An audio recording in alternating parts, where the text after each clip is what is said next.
going to do a quick little video on principles and elements again. This time our publication is more of a tabloid one. When we looked at the EIS journal last week, that was much more of an industry or a trade publication, which meant it wasn't going for high impact.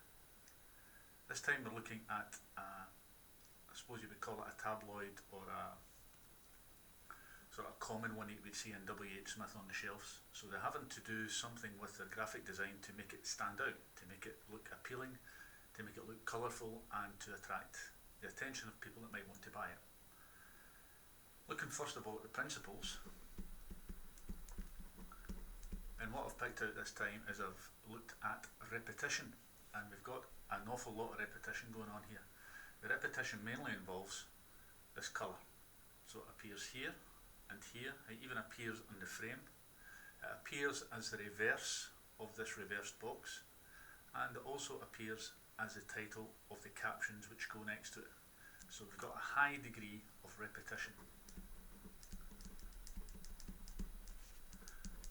And this time the repetition is on colour. What does that repetition do? Well, it reinforces the image or the brand that we're looking at, so it's very clearly all part of the one page. So this is a celebrity news page, and what they're trying to make sure is that everything that you look at is clearly linked back to this header at the top of the page. Remember, this is a repeating item at the top of the page, so if it's repeating at the top of the page, it's a header. If it's repeating at the bottom, and you can just about see the number 9 down there, which would be the page number, then that would be a footer.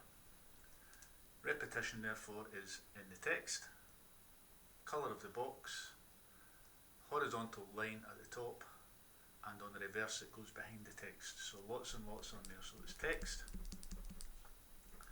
line, borders, and reverse. And we'll come back to reverse again at the end. What other principle have we got? Well, I've gone for contrast again. Contrast is one of the ones that we always go for, but this time I haven't said it's to do with colour. This time I've picked out the contrast here.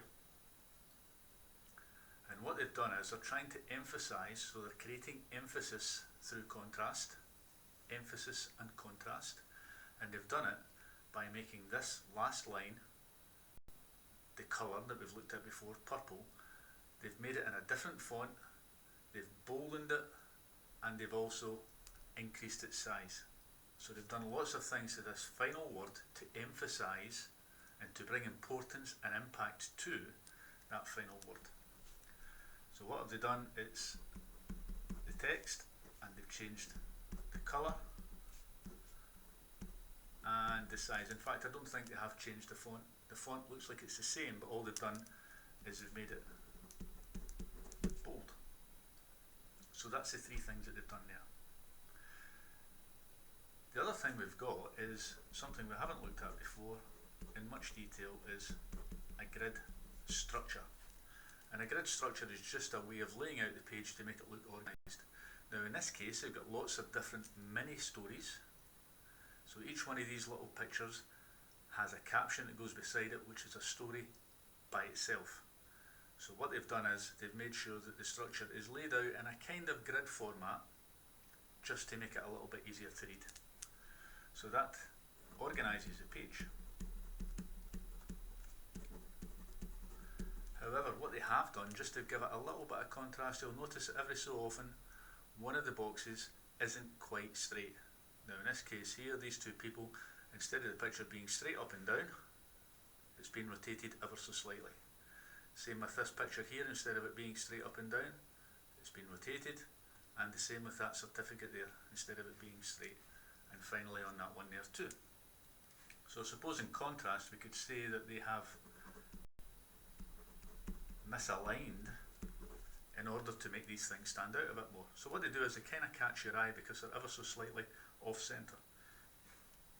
So there are our principles: repetition, contrast, and grid structure.